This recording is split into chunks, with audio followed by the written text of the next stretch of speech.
નસવાડી તાલુકાના સીમડિયા ગામના લોકોએ પુલ અને રસ્તો નહીં બને તો આગામી તાલુકા અને જિલ્લા પંચાયતની ચૂંટણીઓનો બહિષ્કાર કરવાની ચીમકી ઉચ્ચારી છે।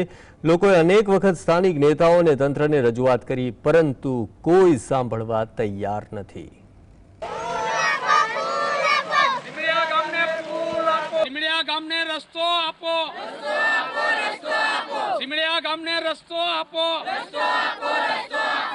છોટાઉદેપુર જિલ્લાના નસવાડી તાલુકાના સીમડિયા ગામની નર્મદા જિલ્લાના માકડા આંબા ગામ તરફ જતા માર્ગ પરનો લો લેવલ કોઝવે તૂટેલી હાલતમાં છે અને રસ્તાની હાલત અત્યંત બિસ્માર છે।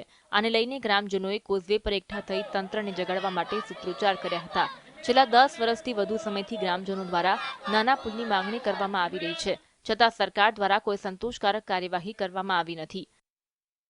થી બીજા ગામ જવું હોય તો બી હાલાકી ભોગવવી પડે છે, કેમ કે થોડું બી પાણી આવી જાય છે નદીમાં તો બી અહીં જવાતું નથી, કેમ કે છડકવાની કઈ જગ્યાએ છડકાય અમને એ બી ખબર નહીં પડે, કેમ કે નાળામાં ભૂવા જેટલા પડી ગયા છે। તો કોઈ ડિલિવરી માટે બેનને લઈ જવું હોય કે કંઈ બી બીમાર થઈ ગયા હોય તો રિક્ષામાં અમારે લઈ જવું હોય તો 108ને કોલ કરે તો 108 ગામમાં પ્રવેશી શકતી નહીં।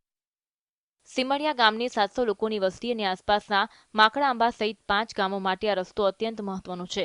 નદી વચ્ચે હોવાથી ચોમાસામાં ભયાવહ સ્થિતિ સર્જાય છે। તૂટેલા કોઝવે પરથી બાઇક પણ માંડ પસાર થઈ શકે છે।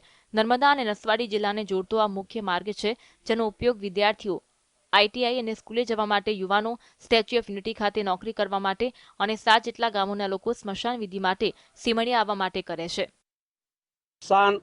શમશાન માટે લોકોને એવો અત્યારે ત્રાહિમામ છે કે એનો કંઈ હદ પાડ વગરનું છે।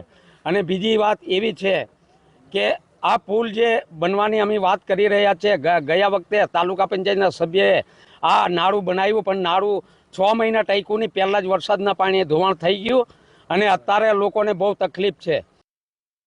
વારંવાર રજૂઆતો કરવા છતાં તંત્ર દ્વારા કોઈ ધ્યાન આપવામાં ન આવતા સીમડિયા ગામના લોકોએ નદી કિનારે કોઝવે પર એકઠા થઈ નારા લગાવી તંત્રને જગાડવાનો પ્રયાસ કર્યો।